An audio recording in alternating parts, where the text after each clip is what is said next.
As ever, this huge variety of cars that we get in retro and super retro rallycross has taken a starring role here at Pembrey in the penultimate round of the championship. After qualifying, perhaps no surprise, the omnipotent 6R4 of Roger Thomas, quickest across all three qualifying runs ahead of the 500 horsepower Beetle of James Harrold. Semi-final one, good to get underway. Roger Thomas, Ray Morgan, Steve Cousins run from the front ahead of Ian Biaggi and Simon Hart. 4 laps ahead of us then. The 6R4 should be a winner as the lights go green. It's got the power, it's got the traction, it's got the start. Roger Thomas blasts away from the rest of them. The 6R4 Metro, the type of car that, even though it was still winning in the 90s, really came into rallycross at the back end of the 1980s after Group B rallying had been brought to an end by the governing body of the sport. There were hordes of Group B rally cars with nowhere to play. Rallycross welcomed them with open arms, and Roger Thomas then on home soil leads the pack. In second place it is Ray Morgan, and then Steve Cousins running third there, look, in that little Citroën AX. The ex-Dan Rook Super National winning car running in third place as they hit the tarmac once again. Ian Biaggi, the much-travelled Ian Biaggi with his Mini, the man from Dumfries, he runs next, but Roger Thomas now puts in a demonstration drive. With four-wheel drive and with all of that power, he's getting away from the Mark III Escort of Ray Morgan, who in turn has got Steve Cousins going after him. So the 6R4 leads the pack, but Ray Morgan having to really work hard now. The left-hand drive Metro 6R4 heads for the loose. There is Steve Cousins bouncing his way now across that loose section of the circuit. Ray Morgan it is that has the advantage over the Citroën for the moment in second place, as heading to the dirt there, pendulling him his way onto the loose section is Roger Thomas in the race lead. No joker lap in retro rallycross. They didn't do joker laps in period. We don't do it now. Onto Speedway Straight, and the Mark III Escort sits down and pulls away from the Citroën AX behind. So Roger Thomas leads the way. There in the Haynes and Maidstone Recreation Mark I Escort is Simon Hart. That takes you back to the John Taylor, Rod Chapman era. That oh so distinctive 6R4 noise booming around Pembrey as Roger Thomas bounces across the loose once again. The car came into World Rally Championship events in 1985. Tony Pond third on the RAC Rally that year. But now Roger Thomas, I reckon he's got a puncture. It looks as though the left rear is sitting down as you see Simon Hart there going to the loose. Have a look at the Metro. He's back onto tarmac. Yes, the left rear is low. A punctured tyre is going to really compromise him. Can he get to the end? The Mark I Escort just looks fantastic. Simon Hart trying oh so hard. He's giving away lots of horsepower against the Metro. But Ray Morgan, now that the 6R4 has got this issue, is getting closer. Here then, across the tarmac, comes onto the last lap Roger Thomas. Ray Morgan is closing, but can he get there in time? The very experienced Ray Morgan, arch enthusiast for rallycross. If you want anybody to stand up and talk about how good it is, Ray Morgan is your man. He comes across the loose, onto the back of Roger Thomas, and he's almost there now, within striking distance. The 6R4 fighting for grip on effectively 3 good wheels, but it's got the grunt with the traction coming out of the corner, and so Ray Morgan drops back a couple of lengths. It's really going to be under braking for Brooklands, where he might be able to make a move. Roger Thomas hangs on to the race lead. A punctured tyre still being a drama for him as he turns through the corner. But out of Toyos, he's just going to hang on in there. Roger Thomas gets to the end, does he? Yes, he does. Roger Thomas just hangs on to win semi-final 1. It's a close run thing as Roger Thomas wins from Ray Morgan, Steve Cousins third, then Ian Biaggi fourth, and Simon Hart coming home in 5th place. Semi-final 2 is good to go. It has James Harrold on pole position. Gary Dixon, who's had a win this year, lines up alongside. And then Derek Jodd, who leads the four-wheel drive and Group B part of the championship. Lights go green. Good start by James Harrold. Bad start by Mark Finch in the background.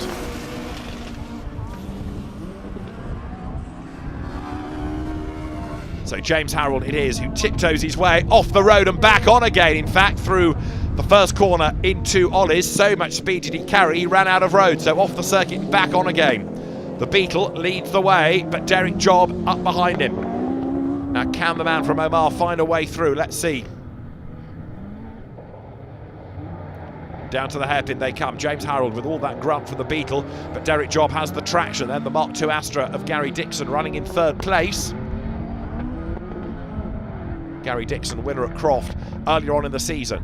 He runs third and he's on the back of Derek Job, but James Harold using all of that power, 500 horsepower from the self-developed Beetle to very good effect now. On the tarmac, he will have the ability to put down all of that power. Derek Job's Escort is going to work, of course, better on the loose, but Gary Dixon, belying his relative lack of grip, comes up to have a go at him. So the Escort Cosworth across the loose section here. Derek Job fending off Gary Dixon. Through the little chicane they come at paddock and then down to the hairpin. But James Harold it is. He leads the way in this second semi-final in Retro Rallycross. Wonderful diversity that we've had through not just this weekend here, but also through the whole championship. Certain drivers appear once or twice a year, others do a full season, but there is a huge amount of variety. It's a shame that we can't coach them all out all at once. There is Gary Dixon across the split of tarmac at Toyos. Is the gap coming down between James Harold and Derek Job? To the eye, fractionally, but Derek Job still under attack from Gary Dixon.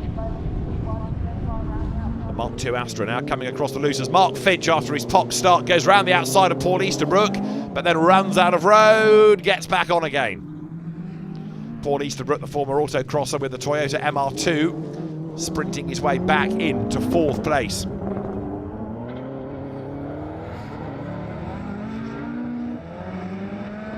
Across the loose surface they come, and Mark Finch doing his level best to find a way by, but it's just not happening for him. James Harold, though, is on target to win in semi-final 2 here. Derek Job hanging on to that second place, Gary Dixon third, but he's lost a couple of lengths against the Escort as they start the last lap now. So James Harold, who leads the super retro element of the championship ahead of Gary Dixon and ahead of Ray Morgan, looks on this evidence to be on target to be banking more points. Round the outside again goes Mark Finch, and this time he's done it. Through he goes, understeers his way towards Ollie's and runs out of road again, this time into the tyres. Oh no, the leading 3 all bunching up though here, look. Onto the tarmac they come, and now they sprint towards the left, I should say, of Brooklands Hairpin, and then into the right of Toyos. Harold goes through. He's on target for a race win. Derek Job is closer, but he's not close enough to be able to mount an attack now as they head up towards the checkered flag. James Harold wins. Second is Derek Job, and third is Gary Dixon. Paul Easterbrook fourth. He'll go through to the final. Mark Finch missing out despite his valiant efforts. A win then for James Harold. We're ready for the final here of Retro Rallycross at Pembrey. Roger Thomas starts on pole, James Harold and Ray Morgan with him at the front. Derek Job and Gary Dixon on row 2 ahead of Steve Cousins, Ian Biaggi and Paul Easterbrook off the back of the grid. The lights go green, it is blast off, and a good start made with all of the traction from four-wheel drive by Roger Thomas. The Welshman leads the way. James Harold trying to get ahead of Derek Job, who perhaps should have made a better start, but into the 90 left and then the right. Job will go through into second place. James Harold ahead of Ray Morgan, ahead of Gary Dixon then as they head onto the loose surface here. Roger Thomas fishing for gears a little bit as he heads down towards paddock, but he has the advantage, and in second place is Derek Job. Third is James Harold, and then Ray Morgan just keeping Dixon and Cousins at bay. Through the hairpin they go. The power kicks in, the grip kicks in of the 2 Group B four-wheel drive cars up front.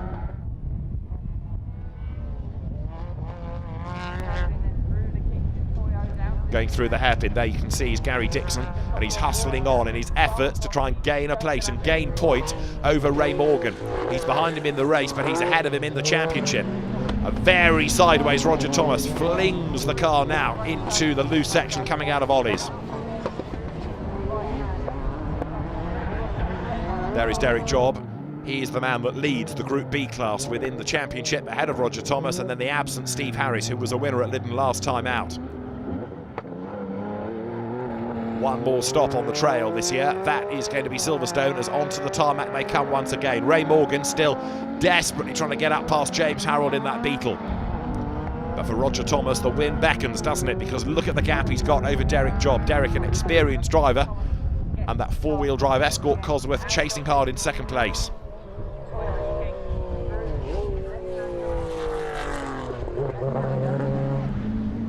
From the tarmac to the loose, once again comes the Metro 6R4. There, nose to tail, third and fourth, it remains James Harrold ahead of Ray Morgan. I can't see that changing now, despite the best efforts of Ray Morgan, even though James Harrold unable to come back at Derek Job for second place in the race. They turn their way here, back towards the tarmac, and then sprint to the hairpin. Roger Thomas then is set for a victory.